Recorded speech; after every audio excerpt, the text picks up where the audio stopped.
Good to see you and thank you for joining us in our second season of O Talks at Ohmyhome.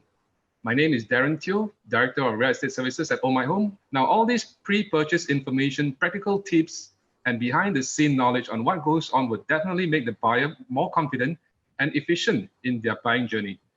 And joining us this evening is our guest speaker, Mr. Mansoor Sulaiman, our Senior Advisor and Buyer Team Leader. Welcome, Mansoor. Hi, Darren. Nice to be here. Now, Mansoor is a seasoned agent in his 12th year in real estate, and over the years, he has helped many happy clients buy, sell, and rent their properties.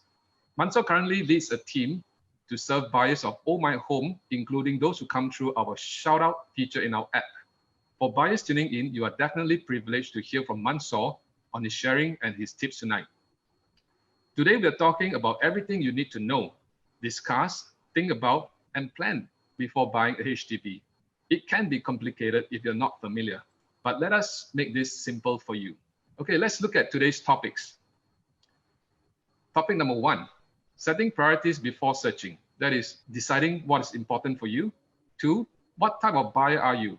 Know your reasons before buying. 3, what exactly is your budget? How much should you spend? And 4, HDB resale prices. How much will it cost? And 5, lastly, Mansoor will take you through the entire Ohmyhome buyer journey to show you how simple it can be. So Mansoor, before we start the first topic, actually many buyers often ask the question of, should I get a BTO flat, which is built to order flat, or should I get a resale flat?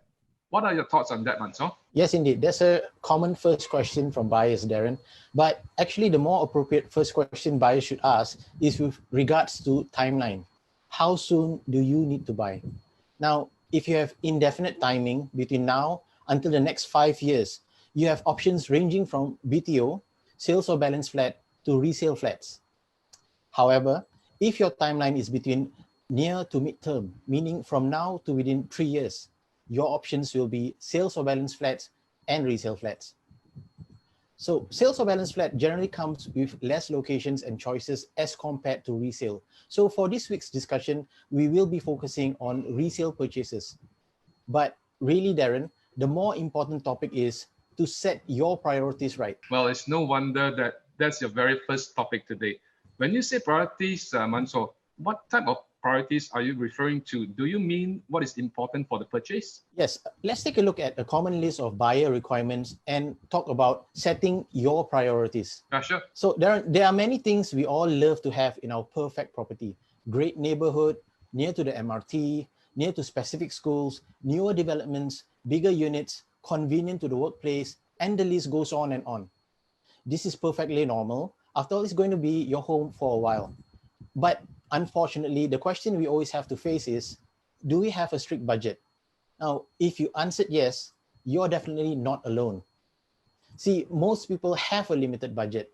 And what that means is that we now need to ask ourselves what on our wish list is a must-have and which we can live without. This allows us to start prioritizing. Oh, I see. Okay. Take, for example, a working couple where one often works long hours, building towards a long-term career. They wish to spend more time together if possible. Now, in this case, the most important commodity here is time. And therefore, living near the workplace to reduce traveling time could be the most important criteria. Mansoor, what about if they have a child? Okay, then let's add a child. This couple are both working and they have a child who is currently going to school. On a daily basis, he has to go to school or go home by himself. Now, in this case, the priority is to be near the child's school with the shortest and safest route back home. Second would be to have enough bedrooms or be near the child's grandparents.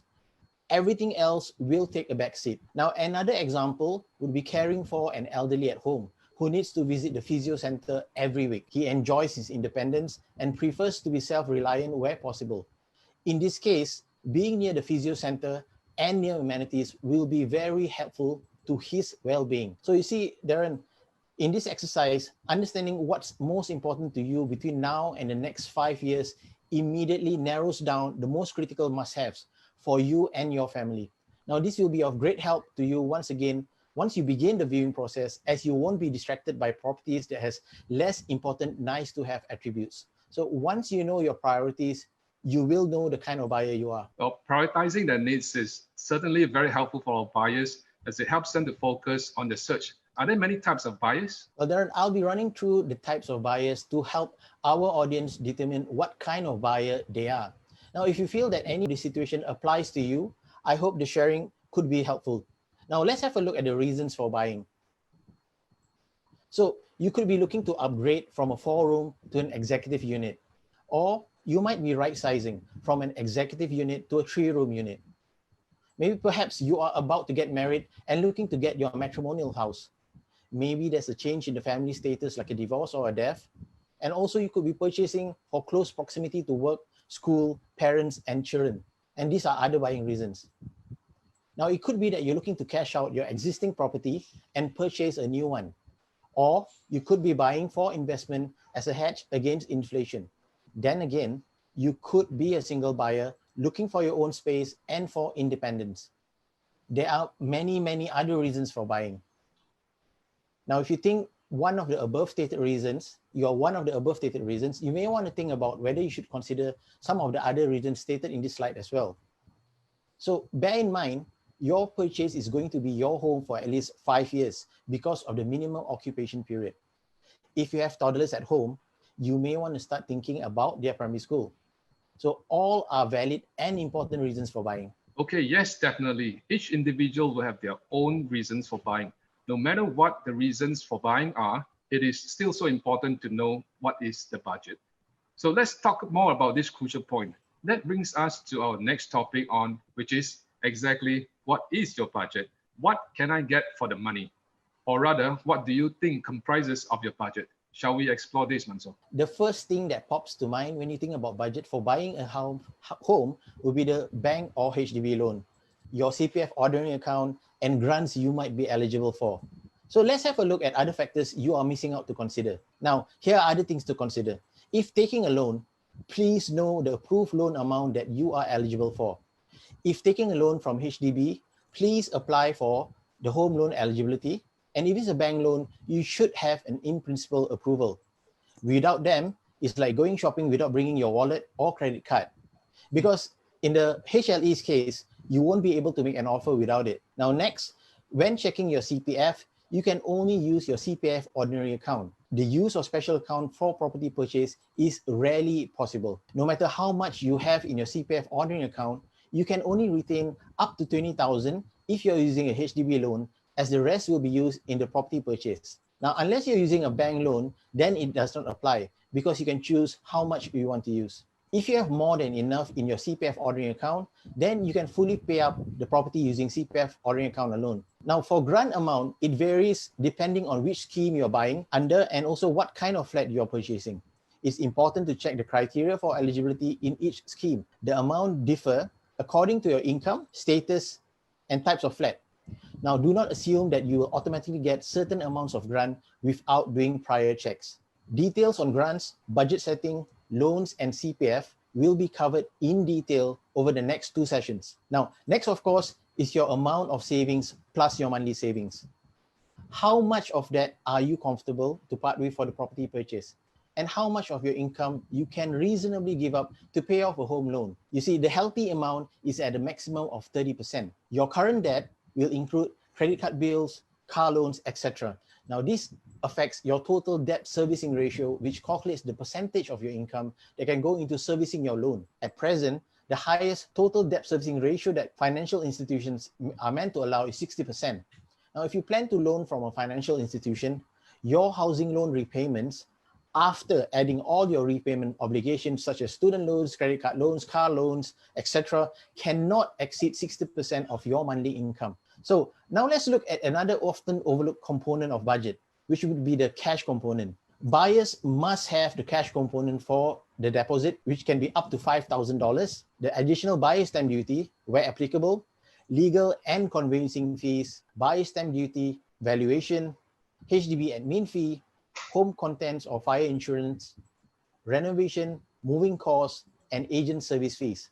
Now, if you're engaging an agent, here at Ohmyhome, we have a fixed agent rate services charging between $2,288 and $5,888. Now, this will provide you some savings while having a professional attend to your purchase. These are the cash components. You see, Darren, buying a home is a very big decision. and it's quite a lot to consider when putting your budget together. Yes, definitely. And these are very important aspects of purchase that all buyers should look into carefully before embarking on their search. I'm sure buyers don't want any surprises when it comes to making one of the biggest purchases or investments in their lifetime. So now that we have all this information, how do we know if our budget is suitable for our preferred location? Yes, I have prepared the median prices of HDBs across Singapore for comparison. Now, here are the Q1 median prices across towns this year. So here on this slide, you can see that for a 4-room flat staying in Bishan, you'll be looking at a median price of 521,000 versus Choa Chu Kang, a median price of 339,000. There is a difference of 180,000. Now, this is very significant difference in price. So moving on, the median price difference between a 5-room unit in Toa Payoh versus Yishun is about 205,000. Now, these towns are just about 20 minutes apart if you're traveling on the same north-south line on the MRT. Now, here's something more interesting. The median price for a 5-room unit in Jurong West is about 429,000 versus 852,000 in Queenstown. So that's about double the price. You see, Singapore isn't a very large island, but the difference in property pricing between these areas can be astounding. Wow. Well, it really can be quite astounding with the prices between locations and the age of properties. Now, Mansoor, can you give us some examples of buyer profiles and what they can get for their money? Sure, Darren. Let's take a look at some scenarios where we will see real-life examples on decision-making and dilemmas faced by buyers. Now, this is Ben and Mary, 27 and 24 years old. They are getting married in 6 months, gainfully employed with CPF contributions. They have a gross household income of $45,000 per month. Timeline-wise, they need a matrimonial home within 6 months. As shown here, the buyers have a list of requirements in which let's help them prioritize into what is a must-have and a nice-to-have. So near parents is always a good point, both for family bonding, familiarity of neighborhoods, and proximity grant. New or renovated units usually command a higher average price. High floor unblocked view units also usually command high prices. And their last requirement is 4-room or larger. As the buyers are just starting out and still building their savings, with one of their considerations being a strict budget, being saddled with a unit that they cannot afford would not be a good start to their marriage life. Therefore, in my opinion, staying within budget is important, and therefore we should go for a 4-room unit. It will also save them more by servicing a smaller monthly mortgage repayment. So, which of these are a must-have versus a nice-to-have? So when we asked the couple, which of these requirements, if unfulfilled, is a deal breaker, Ben said, we must live near my parents. And therefore, we were able to help them prioritize. So we segregated the requirements into priorities and preferences, where we know that the key criteria is location and having a 4-room.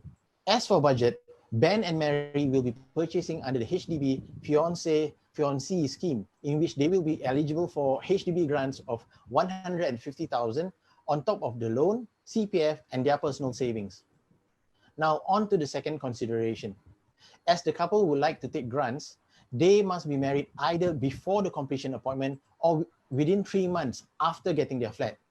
If they were to purchase a unit today, the 8 to 12 weeks process will be well before their wedding day. To simplify things, many couples sign their papers at the registry of marriage early. This certainly helps the timeline and would allay their fears of not being able to get the grants to purchase their HDB resale flat. So eventually, happy buyers Ben and Mary got a nicely renovated 4-room unit on the mid-floor near to Ben's parents. They managed to get the unit at a price which allows them to service the mortgage comfortably. And they also decided to register their marriage earlier, which helped in the timeline for getting the grant. Both of them are currently enjoying the wedding bliss and looking forward to their lives together. Congratulations, Ben and Mary. Let's look at another example. See, Janice is 39, a single, Singaporean, and she's gainfully employed with CPF contributions, and she has a healthy gross income of $8,000 a month. Now, as we look through the requirements, let's help her prioritize. Staying near her aged parents in Toa Payoh is a must for her, and this makes it a priority. She's a fitness buff and would love to be close to a park connector. We categorize this as a nice to have, a preference, because even if we were further away, she was happy to jog or cycle there. Lastly, security. This is important to her, especially because she's staying alone and therefore a must, a priority. So for this requirement, I encourage Janice to walk around the neighborhood of units that we had viewed for her to get a feel of the environment and note the security features. The actual security for her new home would come in the form of installing a security system. So for the kind of buyer that she is, it will be a buyer who wants to have a close proximity to the parents. Let's talk about her budget. Janice will be taking a bank loan because with an income higher than 7,000, she's not eligible for a HDB loan. In terms of grant, she is eligible for the proximity grant. So let's address her considerations. She's unsure about HDB loan approval. Now, this actually shouldn't be a concern for her. Even though the HDB loan has a cap of 7,000 gross monthly salary, Janice is still eligible to take a bank loan, which has lower interest rates. Now, her second consideration is that she's unsure of her eligibility to buy a resale flat, and this is easily solved. Janice can use Ohmyhome's buyer's journey and submit the intent to buy through HDB Resale Portal, where she can immediately confirm her eligibility. And she's also undecided between purchasing a smaller or a bigger unit. As a good practice, mortgage payments should not exceed 30% of her monthly salary. So if the monthly mortgage payments for a bigger flat does not exceed 30% of her income, she can definitely consider a larger flat. So let's look at her concern on long-term affordability. Now, this is a valid concern because Janice is in a single income household. She should set aside money for medical emergencies or the unfortunate event of losing her job, and have a good medical coverage along with income insurance cover in case of any mishaps. So eventually we have a happy buyer. In Janice's case, I was able to help determine her priorities. She bought a 3-room unit at a nice and cozy part of Toa Payoh where she is familiar with. She bikes to MacRitchie Reservoir for her jogs, and there are ample security features around the neighborhood, and the neighbors she has are friendly and help to look out for her. Janice has also taken the steps to ensure long-term affordability by taking up income and mortgage protection insurance, as well as home security system. Now, all in, Janice is happy and secure in her new place. Well, thanks for the 2 examples, Manso. I'm glad both families are now happily settled down. I can see these are quite common buyer types. Can you also give an example of another common buyer type which concerns permanent residents, please? Yes, sure, Darren. Now, in this example, we have Anand, 37, and his wife, Devi. And they are both Singapore permanent residents and gainfully employed with CPF contributions, and they have a healthy combined household income of $11,000. So here's their requirements. And let's once again prioritize them. They must be in Jurong East, near to their childcare center. And this is a must-have, which becomes a priority. So they also prefer HDB flats not older than 25 years. And this is a nice to have, which becomes a preference. And finally, they must be near to amenities, specifically a temple and the wet market, hence a must-have, a priority. So for them, their type of buyer is a Singapore permanent resident buying near the child's school. Budget-wise, they must loan from a financial institution such as a bank, because as a Singapore permanent resident, they are not eligible to get a HDB loan. They have a number of concerns, primarily being their eligibility to buy, because the wife will only reach 3 years as a Singapore permanent resident in 2 months' time. You see, for a SPR, they must form a family nucleus in order to buy a HDB resale flat. Single SPRs cannot purchase a HDB flat. Both must be SPR for at least 3 years to be eligible to buy a HDB resale unit. In this scenario, can they immediately buy a HDB resale unit? Well, the answer is no. Devi, who is 2 months short of reaching her 3 years for SPR, will have to wait out for another 2 months before she can enter into a purchase agreement for a resale flat. Now, for the second consideration is that they have a private property overseas. And for this, they will need to dispose the private property within 6 months of buying a HDB resale flat. If they wanted to, they can always buy a private property in the future after the MOP without having to sell their current flat. Now, for the third consideration, they are unsure of the cash amount to fork out as they are unsure of the buying process in Singapore, which is why they engage my agent services to advise them. For Anand and Devi, they would have to take a loan from a financial institution which offers up to 75% loan to value. They must note that 5% must be in cash, and the other 20% can be serviced by either the CPF ordinary account or cash. As SPRs, when purchasing residential property in Singapore, they must be aware of the additional buyer's stamp duty. They are required to pay additional buyer's stamp duty on top of the existing buyer's stamp duty. Additional buyer's stamp duty and buyer's stamp duty are computed on the purchase price document or the market value of the property. The current rate for additional buyer's stamp duty for first-time Singapore permanent resident buyers is 5%. So do note that you can use your CPF to cover stamp fees and legal fees for purchase. However, if the amount in your ordinary account is not enough to cover these amounts, you will need to use cash. Now, lastly, they are concerned about homes that are affected by home improvement programs. Their concern is very valid because as a Singapore permanent resident, they would have to pay upwards of 20,000 in cash.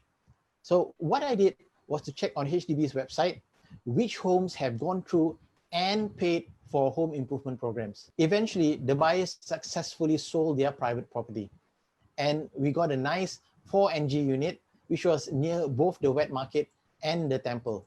And the best thing was the childcare is situated just under the block, which was exactly what they wanted. Now, although the unit was older than 25 years, the property was good value for money as the HIP was completed recently and was paid for by previous owners. My buyers were very happy with their new home. So, happy buyers, happy me. That is a fantastic buyer journey and a very happy ending for Anand and Devi. Thanks to you.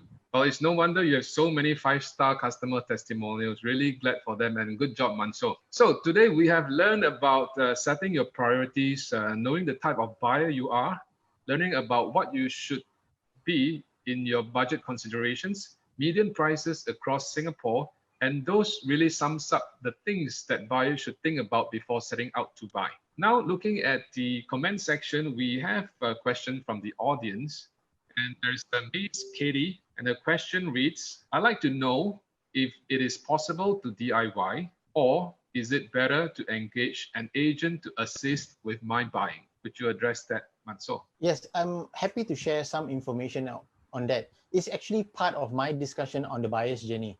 Let me first touch on DIY. Now, as you may already know, Ohmyhome is the #1 property transaction platform. It is completely possible to DIY. But to ensure that you won't miss any steps, let me show you where to find the buyer's journey. So first of all, you have to download the Ohmyhome app from the App Store or the Google Play Store, or visit our website at www.ohmyhome.com. Now, this is our homepage on the app. Tap on the 3 stripes on the top left, tap on Journey, tap on Start New Journey, and select Buyer, followed by HDB. Then you have to complete the 15 steps of buying right in front of you. Follow and check off each steps as you go through your buying journey so that you won't miss any steps. It is that simple. Now, sometimes along the way, you may feel that paperwork is stressful. You can engage our a la carte documentation services at 1,688, and we will take care of that portion of work for you. So as an agent of Ohmyhome, I have transacted over 100 properties, and I'm most proud to share about our agent services. All of us are full-time real estate professionals. We do this job full-time. We do not freelance, and we have an entire company of technology supporting 80% of our work, enabling us to become the most efficient sales team in this country. You'll only be assigned an agent who is very experienced and familiar with your targeted area. These are our services, but most importantly, we take care of our customers from start to finish. And our fees are transparent and fixed. So you can trust us to deliver our services with honesty and your interest at heart. Check out our Facebook testimonials. Many of them are my customers too. So that's the beauty of Ohmyhome. Whichever option our customers go with, DIY or agent, we will be with you throughout the entire journey. Well, not just on the full buyer journey experience, Ohmyhome is also a one-stop shop that can take care of your legal, mortgage, renovation, as well as moving needs. And now, there you go. All you need to know before buying in 30 minutes. Okay, thanks again, Mansoor, for your very insightful sharing this evening. It's been an enjoyable session with you indeed. Thank you, It's Mansoor. been a pleasure being here. Thank you. Okay, that was Mansoor Sulaiman, our website Senior Advisor and Buyer Team Leader. So remember to tune in. See you